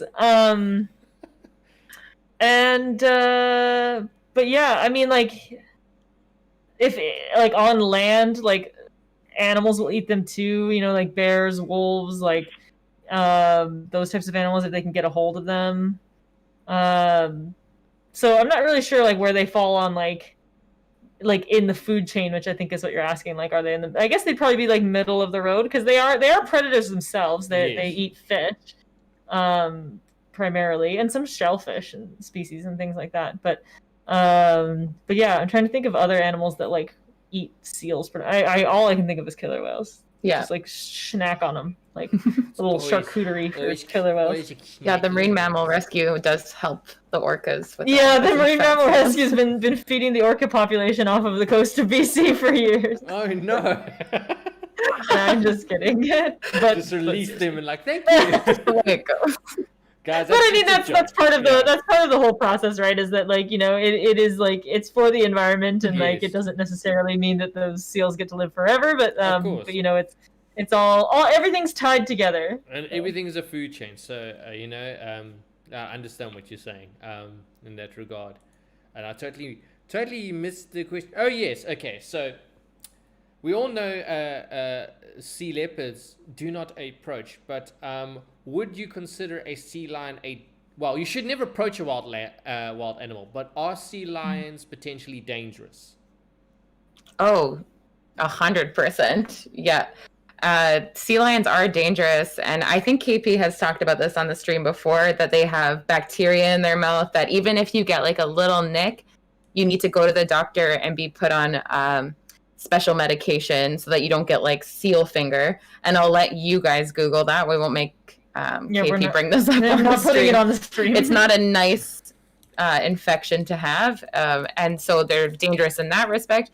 But they are predators, and their closest related land mammal is like a black bear. Mm-hmm. And if you would, I mean, it would be nice to cuddle a black bear, but you wouldn't in your right mind go up to a black bear and cuddle it. So I wouldn't do that to a sea lion as much as I want to. Yeah. Wild animals of any kind are they're just wild animals. Mm-hmm. Yes. So like you wouldn't catch me like just doing like a head face dive into this pile of walruses here, because they would 100% murder me. Yeah. But it would be a happy death. A wine flavored pancake. Yeah. That's what you do. And Barma here wants to know, this one's for Jess, who is your favorite of the otters? It's a trick question. They get everybody with it. Okay, well, I know that I should say Joey. Do I just say? You say what's true. I say what's true. It's Taslina. Is it really? Yeah. Blasphemer. Bless your heart, Jess. Bless your heart. I just feel like we have a lot in common, and Jess has very mom vibes for Taslina because she spent a month taking care of her in Alaska, like some of us, and I feel like She was my first. She's my first baby. You never forget your first. No. Well, that I can understand. I've really disappointed some people I know, because my top otters are actually Katma, Taslina, and then Joey. Like, I love Joey. But it also depends on what they're doing at the time. So if Joey is floating, that's D-Fire. Gasp. If Joey is floating on the water, he's my ultimate favorite at that point. If he's doing the whole pussify and rubbing his little snoots, hands down. But when Katma is rubbing her face, or Taslina's up to shenanigans, the favor tends to shift around. It's all dependent on the otter, on what they actually do. Yeah. I actually had a question that popped up here. Now I'm trying to find it again. Oh, that's a very basic question. What do sea lions eat? Oh, well, at our aquarium, they eat the same thing as most of the animals. We got herring, squid, and capelin. But I hate to say this, but sea lions are kind of the garbage disposal of the ocean. They will eat anything they can get their hands on, and that's a big problem as well because they love to eat garbage. They get themselves into a lot of trouble. The Marine Mammal Rescue, as you know, goes on a lot of disentanglements because they've got packing straps and bucket things around their heads. But they're going to eat fish and jellyfish and squid and maybe the occasional seal. Speaking about the food, you could talk about the research that we're doing right now. I can. Yes. And you know what? It just gives us an opportunity to talk more about poop. Yay, doo-doo! Welcome to the stream, everyone. We're doing a cool research study. Go ahead. With the sea lions, which is essentially we're feeding them different diets that have different, they're compiled differently. So it has to do mostly with salmon. So they were on a low salmon diet where they get mostly herring and capelin. Some of our sea lions are on a high salmon diet, which is their absolute favorite. It's a percentage, right? Yeah, it's a percentage, yeah. Oh, wow. So they are very happy about the high salmon diet. They do love salmon. But essentially, my job is to feed them. We have the best part of the job. Speaking of getting a degree and then collecting poop, Dave, our researcher, has his PhD. I'm pretty sure he has PhD multiple in marine mammals. He had multiple PhDs, and he's literally collecting doo-doo right now. Yeah. So I gate the sea lions out of their little habitat. I feed them their food, and then I give Dave a call, and I was like, Dave, come collect your poop. Come get your poo-poo. And the best part about this whole study is I get to put little colorful pills into the fish, and the pills are just colored corn bits, so that we can make their poop colorful. So that he knows which one. So the purpose of the study is so if you're getting, say, a 50% salmon diet, is that reflected in the poop? So you can actually test the DNA of the poop to find out what they ate. And the point is to figure out, does this accurately represent what the animal ate? Because we know what the animal ate. So you couldn't do this out in the ocean, but after this, they could potentially, they go, okay, this is an accurate way to find out the percentage of salmon that these animals are eating. So you then know what they can eat. go out. Okay. Yeah, so then they can go out into the ocean, they can collect the doo-doo, and they can know that it's accurate because we tested it in a controlled setting. So that's kind of the premise behind that study, but there's a lot of poop involved. Now, so much poop. Yeah, well, it's oh no, I was gonna I can't swear on stream, but I was gonna say something. But moving on, but with that research, I'm pretty sure I already did. I think I probably did. Okay. Anyway. You would have done on Twitch. It's a lot more fairer. Yeah. With that research, is there a specific purpose why you'd want to investigate what is there in their poop out in the wild? Is there a bigger purpose to that? I think the point is. I think the point is that, a lot of fishermen feel that these guys are eating a lot of salmon, a disproportionately large amount of salmon. They're taking salmon away potentially from killer whales. They're taking salmon away from people. And so I think the main point is to figure out if that's even true. Is that actually even a problem? Yes. They did this years ago with the seals because they thought the same thing about seals. And it turns out the seals were basically not eating salmon. So it'll be interesting to see what they find out here with the sea lions. So basically it's just an excuse of the classic fisherman excuse of why they can't catch salmon. Blame it on the sea lions. Yeah, exactly. I had a bad day fishing. It's the sea lions' fault. It's the sea lions' fault. Which is a very dangerous premise, but at least now we have the research to back it up. Someone asked here, do seals, I guess walruses as well, do seals and walruses only poop in water like the otters do? We're talking a lot of poop today. This is very scientific. I love it. Go ahead. You're the doo-doo lady. Okay, walrus woman, and then now I'm the doo-doo lady. I don't know if I like that deal. Like I said, or we've said, our jobs involve a lot of cleaning, and that has to do because sea lions and they poop on the land. And they do sometimes poop on the land. we always get mad at them. We're like, you have the water, go poop in the water. But they, it's hard to say. It's. I think they probably mostly poop in the water. I would say mostly poop in the water. But every once They in a while just there's a like. miss. Yeah. But I that's think like where, because like normal people who take care of land animals, all they do is clean up poop. But that's we're on the marine mammal field. We're not supposed to have to do this. Yeah, we picked the animals so that there'd be less poop. Honestly. But honestly, there's not. Yeah. I The think it mostly doo-doo has to- diva. Pharma says you're the doo-doo diva. Oh, I don't. I'm not attached to that name. No, let's not attach to that name. It's like, but I'm guessing that there is. I mean, the one of the things I've never seen in my life was the way Billy makes art out of poop. I didn't even know that was there. Yes. Billy was on the screen. It looks like it's poop because it's brown. It's actually algae. I mean, I'm sure there's like, there's Yes. bacteria and stuff like that in there. But it's not like strict poop art. Just so we're clear. But yeah, it is. It's our water that we have at the aquarium comes from the ocean, so it does have like normal salt content, normal algae content, and that does grow on the habitats. But we do clean them on a regular basis, and Billy does a very artistic job of it. I was gonna say, there's a very false pretense of what he was actually making art out of. We need to go back on all those posts and correct it. Just to that was the premise. Oh gosh. Let's see. There was. They could do a comic book of us. Yeah. They're now calling her Crept and Jess on my on my. She finally joins an AMA, guys, and this is what we do to her. Amazing. She gets a nickname. Like, just know that anyone in any sort of animal care has to go through 10 pounds of poop. I mean, that's even doctors. If you've never been to a doctor before, they have to deal with that as well. Oh yeah. Do you have anything that we're missing, Casey? Yeah, so not poop related, unfortunately. But for the rescuing, at what age are seal pups rescued most frequently? Oh, okay. So usually, we are rescuing them as pups.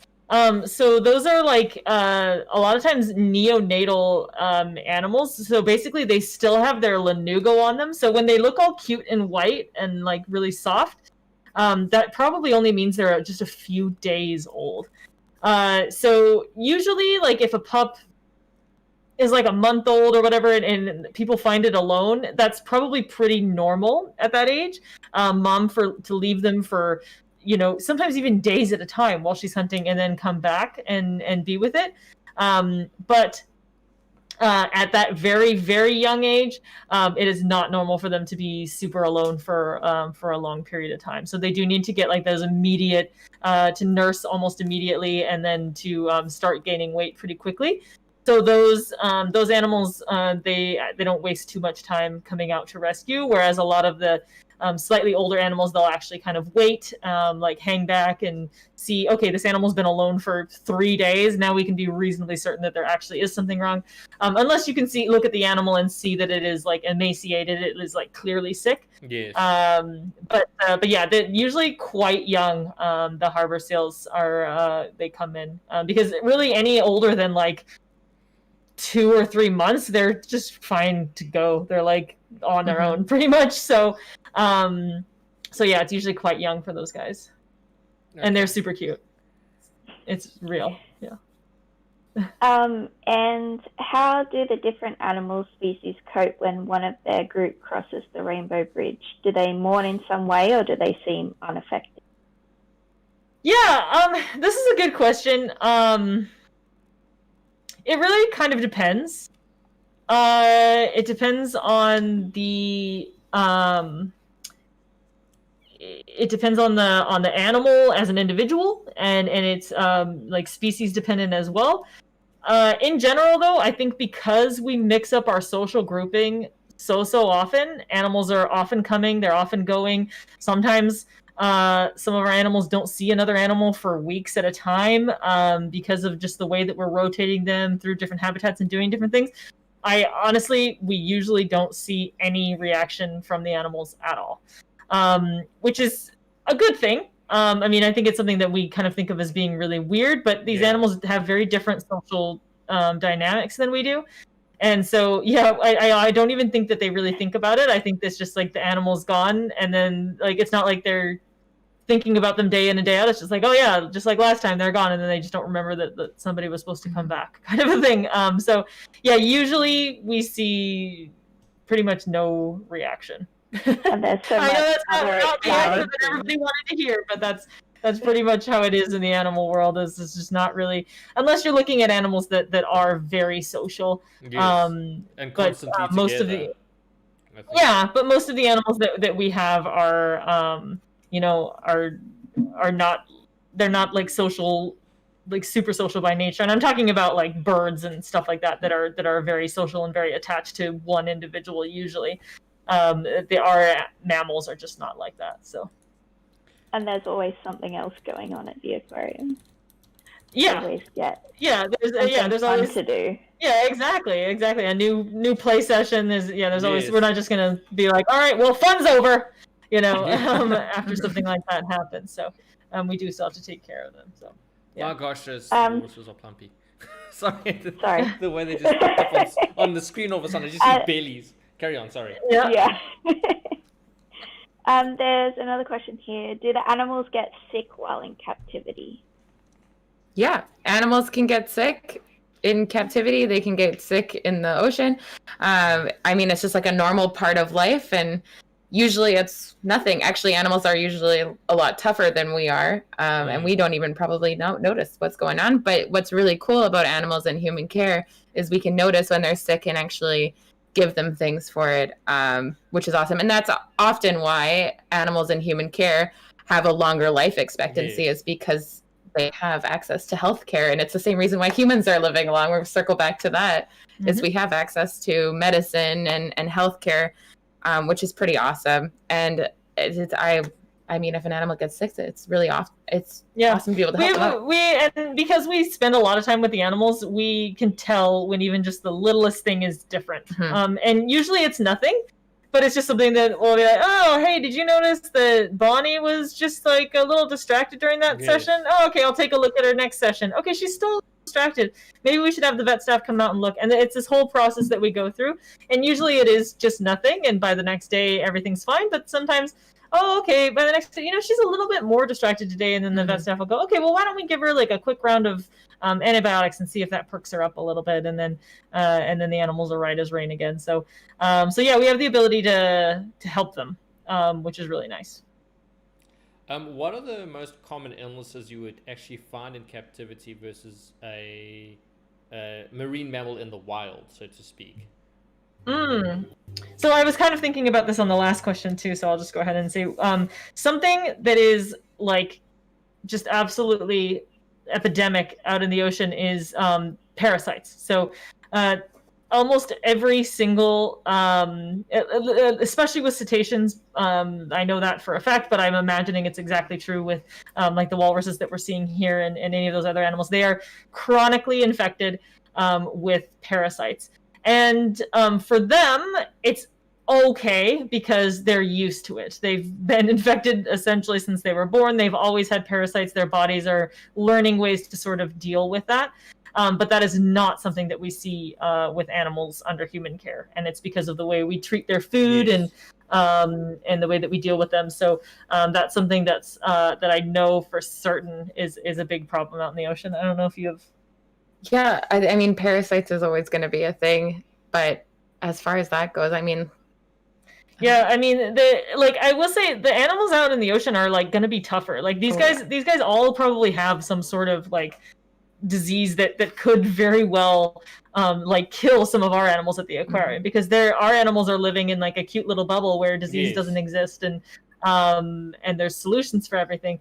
Whereas these guys, like these animals, these are adult animals. Like only the strong have gotten to this point. These guys have immune systems like built like tanks. So there's definitely a lot of things going on out in the ocean, and more often than not, it's not going to even affect the animal because They've always had it. Like I said, with those parasites, they've always had it. But it will become a problem if they become like immunocompromised in some way, or they get some other sort of situation, they get an injury or something like that, so their body's struggling with multiple things. Then that's when like something like those parasites can completely take over and kill the animals. I mean, animals that live out in the ocean or out in the wild anywhere, they don't get to die of old age; they die of something else. Yeah. And so that's something that is. That is nice about having animals under human care is that they do actually get to die of old age typically. So, which is a rare thing. It's something only humans have become accustomed to. Which yeah. As you mentioned, this is why we get all those weird diseases later. Yeah, there's all kinds of weird We're stuff not happening, supposed to and live like that long. turns out your brain stops working after a little while. That's bummer. Like, gosh darn it. For no reason. Yeah. Oh shucks. So I'm fielding some of the questions on all the channels here. So some of it might cross over into your channel. I don't know if Casey has some questions already set up. Yep. Carry on, please. So there's one here. Do you vaccinate animals that are going to be released? Oh. I actually don't know the answer to that. I don't think that they do. I don't. That's a great question. I don't think that they do. Yeah, no, it doesn't matter. I mean, I honestly do not think that we do vaccinate the animals that are going back out into the ocean. There you go. Not the seals at MMR. Okay, thank you, BC. Yeah. I think because a few reasons. Some of the things that we're vaccinating for, we vaccinate for West Nile, is one of the things, and the seals that go out into the ocean are typically not, I don't think, going to find themselves in a position where they're next to a lot of like mosquitoes. They have the ability to escape. They can go into like the water and things like that. Whereas our animals are in a little bit of a smaller area. They can't go just find another beach somewhere if they've got like a mosquito, ridden beach area. So those are some of the reasons that we vaccinate for some of those things, and rabies and distemper, because we live in a park where there are raccoons and like animals do come into their habitats. Birds fly in all the time, and there's a possibility of transmission of disease that way. So yeah, they don't vaccinate the seals at MMR, and I think that's mostly just because, well, there wouldn't be too much of a point to it, and because those vaccines are not good forever, right? But but also just because like those animals, they're wild animals. Like we've given you, we helped you out, we give you this other opportunity, but we can't, they can't just stick with them for their lives and keep vaccinating them. But that's a good question. I hadn't thought of that. That was before. such a good question. But I think my follow-up question to that was like, would it even be necessary to vaccinate them? Probably not. In a lot of those cases, sometimes when we look at, because we do titer tests on some of the animals too, and you'll find that the wild animals have already been exposed to these things, and so are already essentially self-vaccinated in a lot of these cases. So no, that's the thing, is that there's really very little to be gained, not a lot of purpose to vaccinating them, because they likely have already come into contact with it anyway. But yeah, that's a really interesting question. Yeah, it's like they've evolved to live in this habitat and this environment, and if it's not broke, don't fix it, kind of thing. Yeah. But can you just? all I can picture is like the seals coming up with a little slip for like a booster shot. Yeah. Excuse me, I'm due for my just temper time. Yeah, it's distemper booster time. Yeah. I have a follow-up question, I guess, for that. So, like, the staff that deal with the non-releasable animals at the aquarium, and then also help with the rescues, are they are possible to transmit disease between the animals? I think I know where you're going here. So so we quarantine. So if I had to go over to the Marine Mammal Rescue to help out for any amount of time, it doesn't even matter if I have to set foot through that door, I'm not allowed back at the aquarium for 8 hours. Yeah, or like you have to shower. You have to change your shower, clothes. wash all your clothes. So there's a whole quarantine process. It doesn't apply for animals. So I can work at the aquarium and go over to MMR because all of our animals are healthy. There's nothing I can bring over to MMR that they don't already have. But yes, there is a quarantine process for going to MMR and not being allowed to come back for a certain amount of time. Good question. Still related to that is how often are the animals within your care actually vaccinated? I know Railto got a vaccination a few days ago. How often does that occur for any specific reason? I think most vaccines is once a year. Mm-hmm. And then sometimes it's a two-parter, like we'll have a vaccine and then there'll be a booster. Yeah, that was for when they got their first round. Yeah. They had a booster. So we had a big year, whatever that year was, where they had to get their rabies and then their booster 2 weeks later, and then their distemper and then their booster 2 weeks later, and then the West Nile their booster 2 weeks later. But yeah, and then I think sometimes they do titer tests though too when they do the blood test. Oh yeah. Yes. Because Rialto had a procedure not that long ago, and I think they did a titer on same him week, then. Yeah, and so then they determined, yes, he does in fact need another whatever. What was it? Distemper? Yeah, it was distemper. Yeah. Oh, this is a question here, and actually, this is a good question because I've seen various differences in Cape Town because we have seal lions on our side. Sometimes they're working, they like swimming by themselves. Other times are on huddles. But do they form herds or pods like the walruses and the otters do, or are they somewhat less social creatures? Like less social. Again, you're gonna see it change with the season.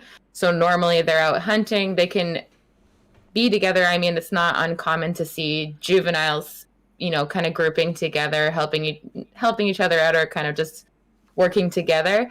But for the most part, pretty solitary. And then during breeding season, you're going to see them hauling out together.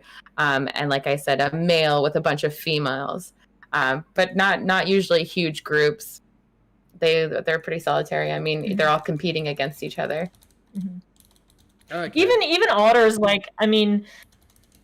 we think of otters as being in those big groups, but honestly, every time I've seen a wild otter, it was completely by itself. Yeah. So it's it's all just like whatever happens to be going on at the time, right? Or like, oh my God, there's so many sea urchins here, gather around, everyone, sort of a thing. Or but they usually, like, almost all of those animals are pretty often off by themselves. I actually think walruses are probably one of the more social animals. I don't know if it's quite social, but it's definitely like a safety in numbers kind of a thing. Snuggle puddle, I don't know. Snuggle puddle, huddle. Yeah. Because they do usually haul out in groups, the walruses, but yeah. And with those huddles, and even I guess this also relates to otters and that, those huddles that are formed with walruses and that, are they mostly like related to each other, like it's a herd that's grown, or do they find each other and just like, you know what, we're going to swim here and be here. I don't know you, but you're the same kind as me. Yeah, I think it's probably, I'm sure some of them are related, but I imagine it's just kind of, hey, we all found this group. Yeah, they don't it's not like killer whales where like the sea otters don't like form family groups like, hey, Auntie Karen's here, like they pretty much like mom gets rid of the pup at like 6 months old and is like, see ya. Yeah. And they may never see each other again, is the reality of it.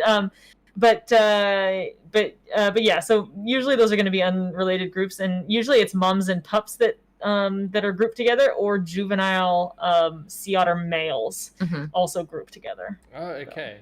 And is this the same with walruses? Because I just saw baby walruses on the stream, which, by the way, ended, and all of a sudden my stream was just adverts. Sorry to everyone. Oh no! It was like old lady in the background. I don't know what it was for, but yeah. So I do think that they they are usually going to group together until certain times of the year. So like the males are going to come together with the females, and everybody's going to be in one giant group in breeding season, but then they do sort of go their separate ways. So for the most part, on the whatever we're watching, where was this, Round Island or something? Yes, Round Island. Is looking like almost entirely adult animals to me. I don't see a lot of no tusk animals, so this to me suggests that everybody is like at least 5 or 6 years old. So I don't know where the moms with the calves are. They're obviously somewhere else though. So and there's not a lot that we know about walruses because of where they live and how hard it is to get up there and to do the research, and half the time it's freezing and pitch black, and so there's not like too much that we really know about that kind of thing, but that's the purpose of having these cameras and things like that, is they can actually determine that there's just that one animal that's just sitting in the water scratching his head. He's been there for 6 hours. But yeah, these are all at least like juvenile to adult animals. There's not any pups any here. small puppies there. I think the one that I saw that was very small is, if you look at the same screen, there's that big white walrus at the bottom. And right next to it is a tiny little head. Oh yeah. There is a smaller one, but even that, like when you think of the size, this animal probably weighs like 2,000 kilos. So this guy, he's a big boy. So this is probably still like a 600, 700 kilo animal. So that's probably at least 4 years old.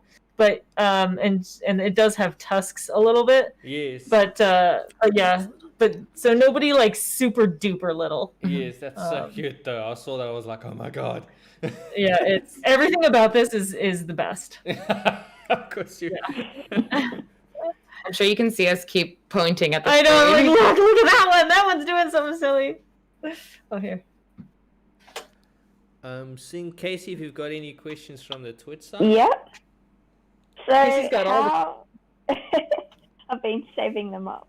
How complex do you think the marine mammal's memory is? Ooh. Oh, Mammal memory. butthole. I mean, pretty good. We teach them things and they remember them. I think it has to do a lot with the individual and the type of animal. Like a very good comparison of this is Amac and Kenai are 2 adult males. Kenai is very smart, I want to say. He can remember things. He picks up things. He also can translate things. So if I teach him something in one area, and often when we train, we'll try and do it in the same area because then it's repetition and, we're here. This is what we're doing. This is what we did yesterday. We did it here. He's really good at taking what he learned somewhere and applying it to other places. Amac is not so good about that. I taught him how to wave in one area, and I had to teach him how to wave in every area of his habitat. So, I mean, I'm not sure if that has to do with memory as much, but a little bit, like being able to recall. Yeah, things. I think too, like some of the question is like about, because we talked about how they don't really, there's not really a lot of reaction when an animal passes away or something like that.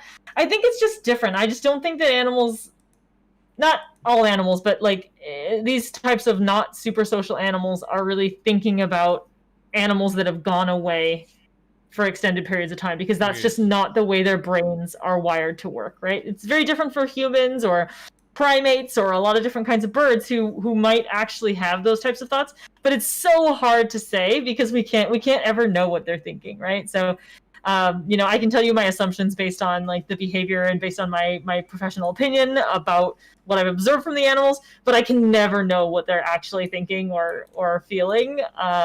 So it's one of those really tricky things. But yeah, in general, I think like non-social animals are not sitting there thinking, hey, I wonder where Kevin went, like as a general rule. But I could be wrong. So yeah. I think their memory functions differently too. Like our memory, I know we have the luxury of remembering things that are nice. Yeah, they remember food. Well, exactly. They do know food. Yeah, and they know. I mean, they know where. They do recognize trainers. I know they recognize different animals. I know they can tell the difference between different members of their animal family, and they can tell the difference between each and every trainer. They treat us all differently, but whether or not that means they're like thinking about us when we're not there, I'm just not really sure. Yeah, that's really funny that you mentioned that, because you know that thing where like with a dog, you put something in a box, they think it's just like gone. Yeah, I was trying that with Kenai yesterday. I was hiding behind the kennels, they were up, and he just like lost it. He had no idea. He was like, he's like, she's gone. Like Nigel was watching him and was like, he's freaking out. Like, and then I would just pop up and he would be like, what? So I don't know. She's magical. Yeah. So it's hard to know.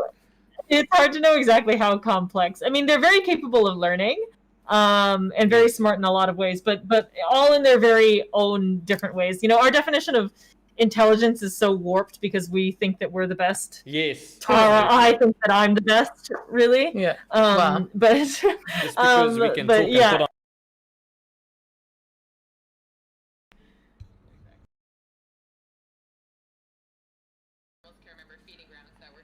Oh yeah. But I just think it's just different. Yeah. The memory part is different. Yeah. It's gonna be. We'll never know exactly what's going through their heads, which is I'd like both to interesting theorize. and frustrating. I like to theorize that maybe animals only remember what they need to remember, which we should all have that ability. Is they remember? I mean, yeah, I wish. Yeah, I can't remember Yeah, the I last know. time I remembered the way home or something like that. So it's like which way Right. did we go to the shop? I don't know. By the way, I found a really nice Yeah. live stream with sea lions as well, and there's one that just has his head up for no reason. Oh, nice. We've gone through. We're yeah, still 'cause watching. We're still watching Walruses over here. We're stuck. Yeah. just warning, it runs out. It suddenly just ends. Well, for wild animals, there's only a couple of things that they need to remember, right? Absolutely. Like food, Yes. mating, and somewhere safe. I do usually find though that animals that we've had, like say Senor Cinco, some of our rescued non-releasable animals that live with us now, actually seem to learn a lot faster than some of the animals that we've either had forever or are born under human care. And I think that's because they had to learn so fast when they were out in the ocean. It's learn or die, you know? Whereas with the ones that have lived with us, that have been born with us or lived with us for forever, they don't have to do anything. We just are taking care of them. You know, they know that the food is always available. There's never been any hardships or anything like that. Yes. But Senor Cinco is a very fast learner, because he will do anything for food, because he knows that in his head there will come a time where there is no food, which is just not something that happens for animals under human care. Food is always available, so he's had a little bit of a different life experience. Which actually makes a very valuable point, because I think that's very similar to humans. Well, I know this not from personal experience, but when you teach a child like musical instruments when they're young, they learn very quickly, as opposed to a child that doesn't. It's like building that brain. But same as I guess living in the wild is like learning a musical instrument. It's difficult, and it's it's troublesome. It's a shame. For sure.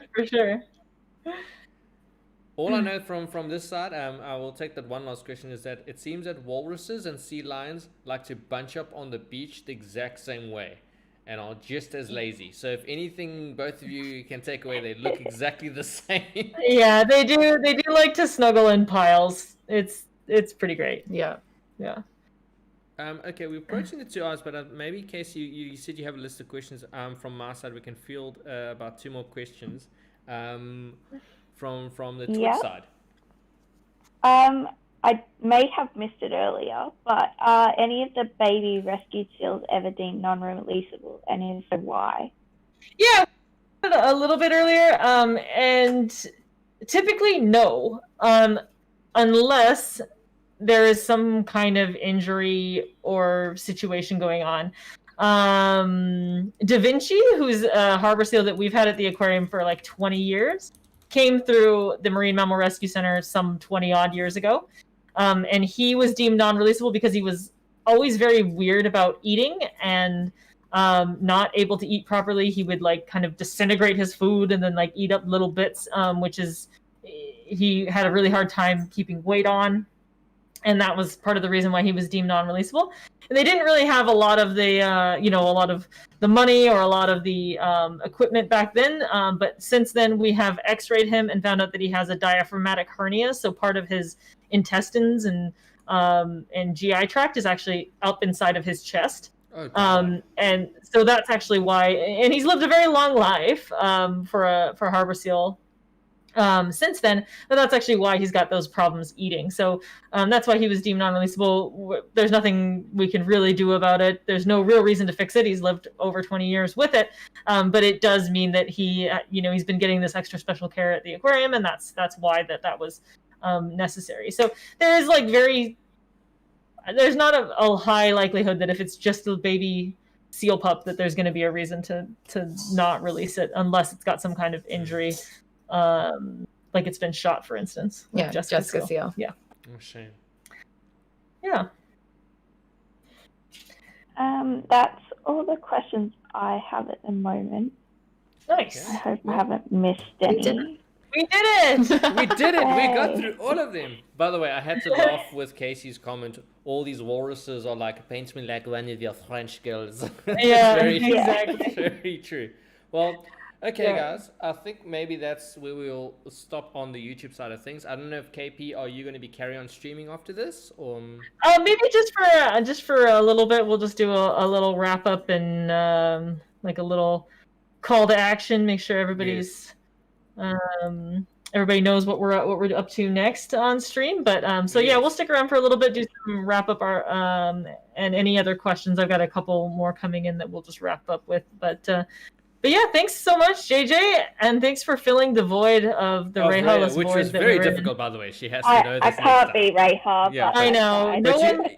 thank you no for one coming can. on, because the questions are running out on my side. So it's Yeah, like it was a yeah, good no, substitute. that was super fun, and we're gonna discuss, and we'll have an awesome topic coming at you again next week. No, absolutely. So for the guys that are still watching on YouTube, as you noticed, this link's on the description below. You can go move over to Twitch and carry on listening to KP's side. I've also linked Jess's Instagram if you want to follow her for those awesome stories.